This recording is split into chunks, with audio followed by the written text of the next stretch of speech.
Imagine committing a serious crime, going to prison, and instead of dark concrete cells and steel bars, you're given a private room with a bed, a TV, a desk, a private bathroom, and even access to education and job training. To many people, that sounds unbelievable. Some even call it luxury. But in countries like Norway and Sweden, this is exactly how many prisons operate.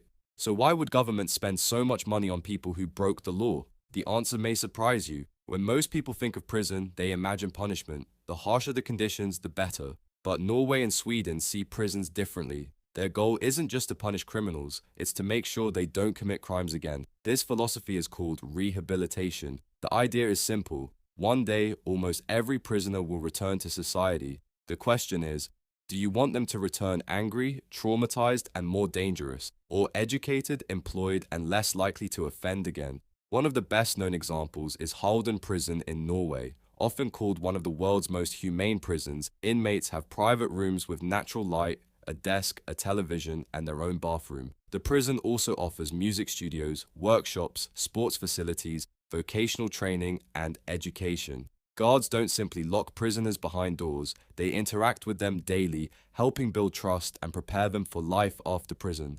Sweden follows a similar approach. Many prisons focus on education, mental health care, addiction treatment, and job skills. Prisoners are encouraged to learn trades, finish school, and develop routines that will help them after release. But doesn't this reward criminals? That's one of the biggest criticisms. Many people believe prison should be a place of suffering. Victims' families sometimes argue that offenders shouldn't enjoy comfortable living conditions. Supporters respond with a different question. If harsh prisons reduced crime, why do many countries with tougher prison conditions still struggle with high rates of repeat offending? The numbers are interesting. Norway consistently reports one of the lowest recidivism rates in the world. While estimates vary depending on how they're measured, roughly 20% of released prisoners are reconvicted within 2 years. In comparison, many other countries experience much higher rates over similar or longer follow-up periods.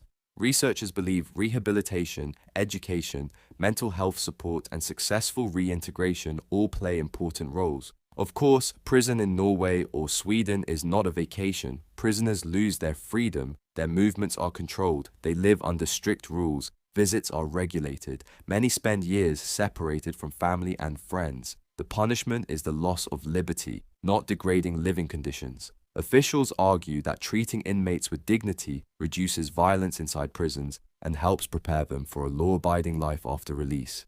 This system is expensive. Norway and Sweden spend far more per prisoner than many countries. But supporters argue that if fewer former inmates return to crime, society ultimately saves money through lower policing, court, and incarceration costs, and more importantly, fewer victims. So, do Sweden and Norway really let prisoners live in luxury? Not exactly. Their prisons are designed to be safe, clean, and humane, not luxurious. The real goal isn't to make prison comfortable, it's to make society safer, because in these countries, success isn't measured by how much prisoners suffer. It's measured by how many never come back. Maybe the biggest question isn't whether prisons are too comfortable, it's whether they're actually working.